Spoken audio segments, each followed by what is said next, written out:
Hi guys, on behalf of Sarit Chandra IAS Academy, we wish you a prosperous and joyful new year. In this, we want to talk about, I know you చాలా నడుస్తూ ఉంటాయి మైండ్లో. ఏం నడుస్తూ ఉంటాయంటే new ఇయర్లో ఏం చేయాలి, న్యూ ఇయర్ రెజల్యూషన్స్ ఎలా ఉండాలి, న్యూ ఇయర్ ఎలా ఫోకస్ చేయాలి, ఏంటి సబ్జెక్ట్ పైన ఎలా కాన్సన్ట్రేట్ చేయాలి, ఇవన్నీ మన మైండ్లో రన్ అవుతూ ఉంటాయి.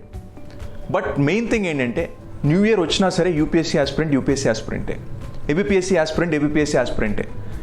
సో ఇప్పుడు యూపీఎస్సీ యాస్పిరెంట్గా ఎలా ఆలోచించాలి న్యూ ఇయర్ రాగానే, ఏబిపిఎస్సీ యాస్పిరెంట్గా ఎలా ఆలోచించాలి న్యూ ఇయర్ రాగానే, దాని గురించి డిస్కస్ చేద్దాం.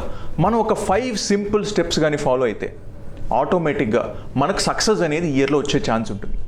The first step for as an UPSC aspirant ఏంటంటే మనకు ఆ కన్సిస్టెన్సీ ఉండాలి, చదివే దాంట్లో కన్సిస్టెన్సీ ఉండాలి. సో రోజు చదవాలి, ఒక ప్రోక్రాస్టినేషన్ చేయకుండా రోజు చదవగలగాలి. రోజు నేను 6 hours చదువుతా అంటే రోజు 6 hours చదువుతా, అంతేకాని ఒకరోజు 12 గంటలు, ఒకరోజు 6 hours చదవడం it's not the way UPSC works. Everyday కన్సిస్టెంట్గా చదివే వాళ్ళనే కోరుకుంటుంది UPSC. That's the first point, consistency. Second, మనం ప్రీవియస్ ఇయర్ క్వశ్చన్ సాల్వ్ చేస్తున్నామా, సిలబస్ క్లారిటీ ఉందా లేదా, మనకు సిలబస్ చూసామా లేదా ఎగ్జామ్కి సంబంధించి, అది కంపల్సరీ తెలియాలన్నమాట. ఎందుకంటే సిలబస్ చూస్తేనే ఏం అడుగుతుంది, ఆ సిలబస్లోంచి అడుగుతున్నారా. ప్రీవియస్ ఇయర్ క్వశ్చన్ చూస్తే మనకు అండర్స్టాండింగ్ వచ్చేస్తుంది, ఓకే నేను సాల్వ్ చేయగలుగుతున్నాను లేదా ప్రీవియస్ ఇయర్ క్వశ్చన్. జనరల్గా మా ఇన్స్టిట్యూట్లో మేమేం కన్సిడర్ చేస్తామంటే, ఒక టాపిక్ కంప్లీషన్ అని ఎప్పుడు నమ్ముతామంటే, ఫస్ట్ ఆ టాపిక్ చదువుతాం, చదివిన తర్వాత దానిపైన టెస్ట్ రాస్తాం, ఆ టెస్ట్ రాసిన తర్వాత దాని తర్వాత ఆ టెస్ట్ డిస్కషన్ వింటాం, ఆ టెస్ట్ డిస్కషన్ డౌట్స్ అన్నీ అయిపోయిన తర్వాత then this completes the whole topic. మళ్ళీ మెయిన్స్ క్వశ్చన్ ఒకటి అటెంప్ట్ చేస్తాం. ఇలా ఒక కంప్లీషన్ ఆఫ్ ది టాపిక్ ఇలా అవుతుంది. That's how you also need to study. So అవి చేయాలన్నమాట. So previous year questions and syllabus, that's the second point. Third point, మనం పేషెన్స్తో ఉండాలి. ఇది 1 day జాబ్ కాదు, UPSC or APSC 1 day job కాదు, ఒక హోల్ లాంగ్ ఇయర్ ప్రాసెస్ అనమాట ఇది. సో డైలీ మనం ఒక పేషెన్స్తో ఉండాలి, మనకు ఆ రిజల్ట్ వచ్చేంత వరకు పేషెన్స్తో ఉండాలి. కొన్నిసార్లు మనకు మార్కులు తక్కువ రావచ్చు, బట్ స్టిల్ ఆ పేషెన్స్ మనం ఎప్పుడు కోల్పోకూడదు. ఎప్పుడు మనం మూవ్ ఆన్ అవుతూనే ఉండాలి, సెల్ఫ్ మోటివేట్ అవుతూనే ఉండాలి. దట్స్ ది థర్డ్ థింగ్, మనం ఖచ్చితంగా ఆ పేషెన్స్తో ఉండాలి.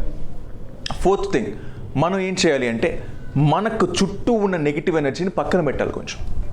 ఎందుకంటే చుట్టూ చాలామంది మనల్ని కిందకు లాగడానికి ట్రై చేస్తూ ఉంటారు. అటువంటి వాళ్ళని ఫోకస్ చేయకుండా మనకు బూస్టప్ ఇచ్చే వాళ్ళతో ఉండడం ఇంపార్టెంట్. ఎందుకంటే ఈ negative energy will always try to pull you down. అటువంటి కాకుండా మనం ఒక పాజిటివ్ మైండ్ సెట్తో ఉండడమే ఇంపార్టెంట్ యూపీఎస్సీ కెరీర్లో. దెన్ ఫిఫ్త్ పాయింట్ ఏంటంటే, so try to generate your own schedule. మనం చాలా వరకు తప్పు ఏం చేస్తామంటే, అరే టాపర్ ఇది ఫాలో అయ్యారు కదా, నేను అదే స్ట్రాటజీ ఫాలో అవుతా, టాపర్ ఇది ఫాలో అయ్యారు కాబట్టి నేను ఇదే స్ట్రాటజీ ఫాలో అవుతా అనుకుంటాం. కానీ అది కాదు, మీ ఓన్ స్ట్రాటజీ క్రియేట్ చేసుకోవడం ఇంపార్టెంట్, మీ ఓన్ షెడ్యూల్ క్రియేట్ చేసుకోవడం ఇంపార్టెంట్. ఆ షెడ్యూల్ కానీ క్రియేట్ అయితే ఆటోమేటిక్గా మీకు ఒక కన్సిస్టెన్సీ ఆటోమేటిక్గా వస్తుంది. మీకు నచ్చినట్టు మీరు షెడ్యూల్ మేక్ చేసుకోండి. ఇప్పుడు నేను 3 గంటలే చదువుతానంటే 3 గంటలకు షెడ్యూల్ వేసుకోండి, అంతేకాని నా వల్ల 6 hours చదవడం కాదంటే don't push your self. So ఇది చేయాలి మీరు. ఇది చేస్తే ఆటోమేటిక్గా ఒక యూపీఎస్సీ యాస్పిరెంట్ కానీ ఏపీఎస్సీ యాస్పిరెంట్ కానీ ఈ ఇయర్లో సక్సెస్ అయ్యే ఛాన్స్ చాలా ఎక్కువ ఉంటుంది.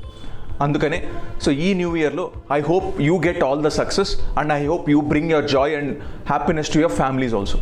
Thank you guys.